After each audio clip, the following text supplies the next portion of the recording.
Welcome to the Dental Brief, the world's direct, right-to-the-point podcast produced to get you the information you need to learn and grow your practice. To learn more about our guests and find links to information discussed on our show, visit our website, dentalbrief.com. On to today's episode. Hello, everyone. Welcome to another episode of the Dental Brief. Today we have a guest that I'm sure all of you are going to want to hear some of his wisdom he's going to share with us today. Dr. Ray Khouri, say hello. Hi there. Hi, Patrick. Thanks for having me too. Yeah, grateful to have you here. Let's just start right off. We're going to jump into it, get right to it. Tell me, how'd you get involved in dentistry? Oh, wow. How did I get involved in dentistry? Yeah, It was quite by accident, to be honest. When I graduated, when I finished school and I had choices to make to go into college, I wanted to be a lawyer. Commerce law is what I got into, and it was my economics teacher of all people that discouraged me from doing law and convinced me to do dentistry within 5 minutes. So at the age of 17, 18, you're very impressionable. So I thought, okay, that sounds like a great idea. So I went off and registered to become a dental student. That's how it happened. Just like that. So tell me about your career as a dentist, right? We'll get to where you're at now, but tell me about your practice and tell me about all that. Look, when I graduated, I got to say I struggled with the course in the first 2 or 3 years. I wasn't enjoying the technical part of it. But once I started to see patients, I really embraced the whole, dynamics of the course. I'm a people's person, so I really enjoyed it. And that made the operative learnings much easier for me once I started interacting with patients. And when I graduated, I went straight into squatting. I didn't work for anyone else. I really enjoyed just throwing myself in the deep end. I opened up my own practice. I tell you what, my learning curve was quite steep in the first 5 years. So once I got over that hump, thankfully I didn't injure anyone, and I learnt a lot.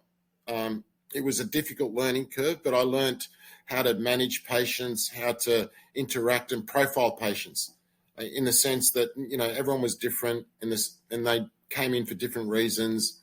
And it was about understanding what their fears and concerns were and learning to accommodate for that. So that was my first five years. And then I went on and bought another practice that was established in a more affluent area of Sydney, and stayed there for about 3 to 5 years. I would stay 3 to 5 years in each location. And then I graduated to the CBD of Sydney, where I bought a practice that was established for a number of years that was doing high-end restorative work. So by then, I'd been practicing for almost 10 years. And I thought I had the skill set to start promoting more high-end restorative work, which I did. But I also went one step further and opened up the practice, like before hours and after hours. I extended the practice to become also an emergency type of service because it was in the middle of the central business district of Sydney. So I applied and became very friendly with the airlines, the modelling agencies, the hotels, the hospitals, and provided a service that was after hours on weekends. And by doing that, I doubled the revenue. So by 2001, I was turning over $1.8 million on my own. That was 2001. But I was doing the work of 3 doctors. That was not sustainable. Sure. So I ended up in a state of 3 years of doing that, maybe 2 years of doing that. I literally almost burnt out. I started looking at other alternatives to say, look, I need to slow down. I'd been practicing 13 years by then, and I couldn't sell the practice. I couldn't sell the practice to another doctor. It was a practice doing almost $2 million in revenue, and I couldn't find another doctor to look at this and say, well, it's worth $1 million at least. And the attitude was, well, if you can do it, so can I. Why would I pay you $1 million? I was astounded. And sure. The only other alternative available was what you call DSOs in the United States, dental services organisations like aggregators that sure. were prevalent in Australia at the time. They're not as big and as many as you have in the US, but there was about 4 or 5 platforms that were available, and it wasn't something I was interested in because the last thing I wanted was for someone to take away my identity. It was all about, not being micromanaged, told what to do, when to do it, or how to do it. So I was then approached by a medical doctor who was building medical centres across Australia. And he, in my mind, was building a platform that was integrating medical services. So he had general practitioners in these beautiful facilities, pharmacies, pathology, radiology, and he wanted to onboard dental services to integrate a platform where you could have a one-stop shop of integrated medical services. And I thought it was an awesome idea. Right. So he bought my practice at a value that I thought was fair. And I had the remit of becoming Director of Dental Services for this group, which was publicly listed on the Australian Stock Exchange at the time. And they would build the facilities, and they would allocate space for 5 operatories, where my remit was to recruit auxiliary staff like nurses, practice managers, fit out the operatories, and start seeing patients in these medical centres, which had large overflow of traffic of patients coming in because of the other services, and then replace myself with another dentist.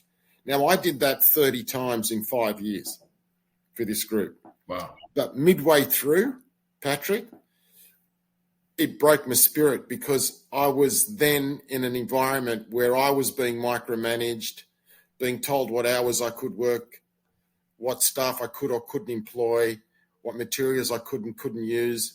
So what I was trying to avoid, I became ensconced in this environment. So that's when the light bulb turned on, and I thought, you know what? No one's understanding how to harness the clinicians that are innately driven, that don't need to be told what to do, but rather enabled. So I started focusing on the top 20% of doctors that were really good at what they were doing, that were driven, that had the respect among their peers, and had wonderful platforms that they had built. Knowing full well that if I could enable these clinicians and get them to the next level of their growth or evolution without interfering in their modus operandi, that was the key. So that became my business plan, which was a concept. Yeah. So that started formulating in 2004. Okay. By 2007, it took 3 years for me knocking on doors of the financial institutions in Australia at the time until the right door opened. It was just a timing thing. One of the biggest banks was looking at the health sector. There was I knocking on the door. I was Director of Dental Services for one of the biggest health platforms in the country, and saying, this is the way it should be done. So I was leveraging my title and remit to promote what became a business plan, but was concept. Right. So to cut to the chase for you, the person that was heading up that bank enterprise resonated with what I thought was the right concept or antidote. So we ended up having a facility of funding which is in the tune of $100 million. I say it really fast now because it's so surreal. Yeah. But what I had to do to unlock that facility was deliver them what you call 30 LOIs. So I had to then go and show that I could at least get the interest of the doctors that I was promoting to come on, to take a leap of faith. Right. So within 6 months, I had a list of 30 of the best doctors in Sydney at the time that weren't for sale, that ticked all the boxes as far as, the fact that they were the best at what they were doing, they had great practices, and they were on a growth trajectory. Yeah. So basically what you're saying is you're an overnight success. No, it takes 20 years to become an overnight success. Not at all. Well, right. Well, I mean, right, yeah. So I'm glad you know that I was joking there. So, so let me ask you this, right? So you're traveling the country. I know you're in Miami. You're based in Miami now. You're all over the country. We were talking about that a little bit offline.